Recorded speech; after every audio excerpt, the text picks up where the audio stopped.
Hey, so I forgot to load my camera on my most recent trip. Luckily, I had my iPhone.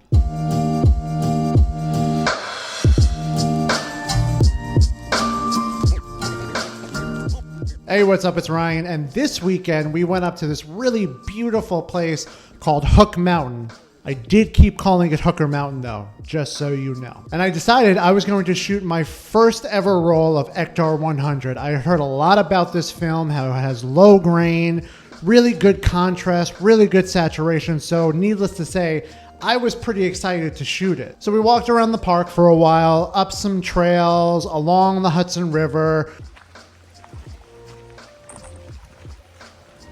Burned like 700 calories, walked about 3 miles, and just all along the way took photos of the mountain, of the lake, of the Hudson River, of the bridge, of the beach, and everything.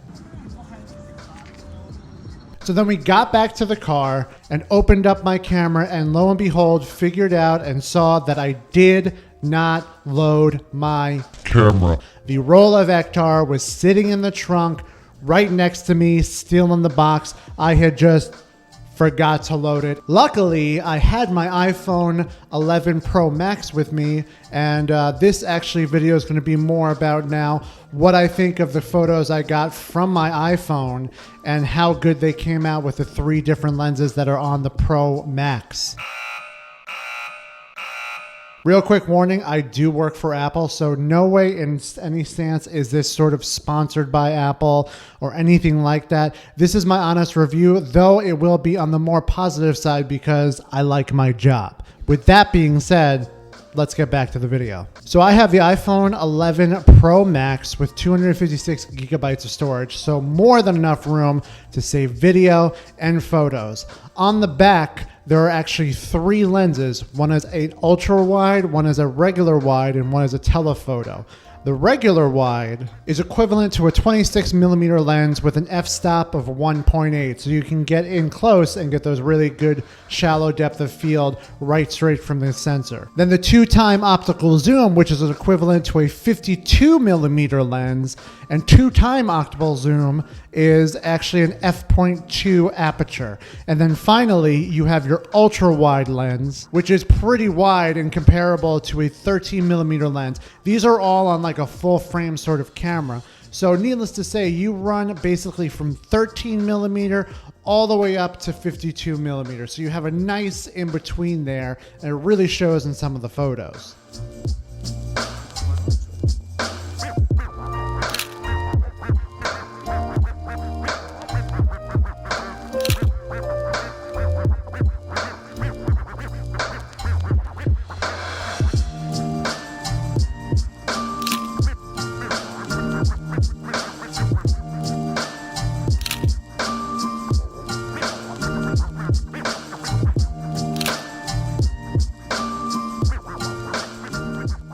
So it's a simple 12 megapixel kind of sensor in there, and I know what you're thinking, especially from the last video. Ryan, why do you care so much about megapixels? It's only 12 megapixels while most cameras have 32 or 26 like this and that camera. I know that, but this is a phone. The fact that it has a 12 megapixel really good sensor in there is incredible. Yes, I still prefer my Canon camera with the larger sensor and the more megapixel, but the one quote I always live by is something that Chase Jarvis said, which is, the best camera is the one you have with you. So the thing about this camera and the cameras on the iPhone is they come out super sharp because they're all kind of auto-focusing and auto aperture and auto ISO and all that. So they always come out really sharp in bright daylight, which we were in a super sunny area.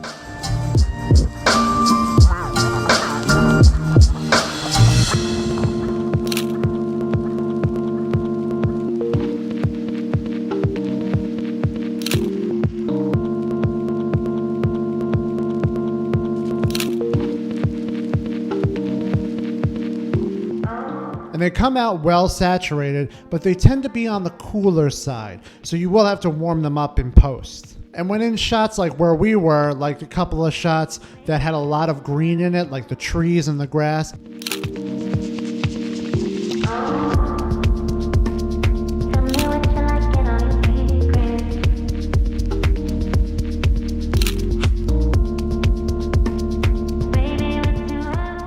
kind of gets a little bit more yellow, and that's just probably having to do with the fact that there's so much green in it and it's overcompensating for that, so the yellow gets pumped up a little. But again, this is something, and these are all things that you can change in Lightroom, which you could do on the phone, which if you check out this video here about me editing on Lightroom on your phone, is a great way to see how you can actually do that and edit photos on your phone on the go. So yeah, those photos came out really good. And so we just kept walking around, and you know, as we walked down the path along the Hudson River, there were people fishing, there were people sitting and relaxing near the water, and was able to get some really good photos. And that's a really cool thing about using an iPhone, is you have this big display where usually with the camera you're looking through an eye display, and setting up composition could, you know, be a little bit troublesome. But when you're using a large display and a large screen to set up your composition, you can get really good photos.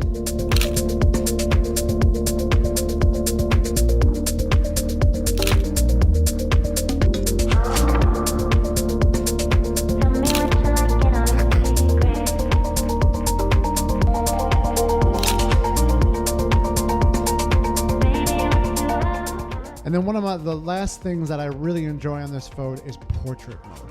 Now I get it, never going to compare to the portraits and stuff you can get with an actual regular mirrorless or DSLR or SLR camera with a good lens, but for a phone, it does some pretty spectacular portrait images.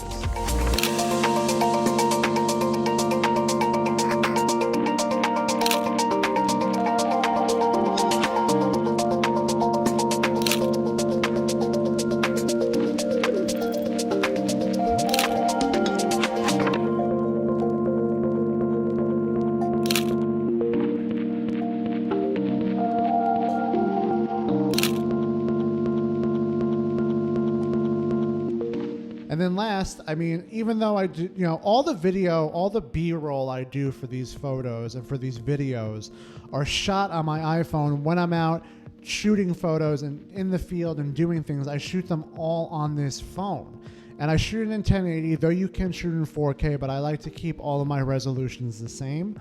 But there's one cool thing you can actually do when you're taking video, is that there's a little button up in the upper right-hand corner that lets you take photos while you're actually recording the videos. So say you're taking something like this guy jet skiing, and I'm getting the video, but I want to get photos to later share.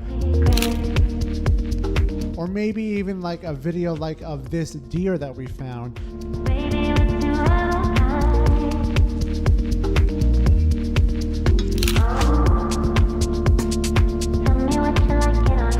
I wanted to zoom in, but also wanted to get photos. It comes out really good, but the thing is, it's not actually taking a photo, it's taking a screenshot of the video, so it's not the fullest resolution you would get when you're actually taking a photo with the actual camera. So remember that. If you do take a photo in video mode, it's just taking a screen cap.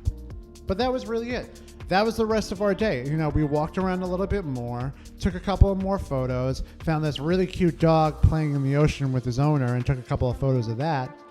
It was really great, and you know, again, I'm really upset with myself that I forgot to load my camera. I mean, I have to put notes on these cameras to make me realize, one, to load the camera, and two, that there's film in the camera, not to overexpose it when you open it up and it's not rolled up, which I've done.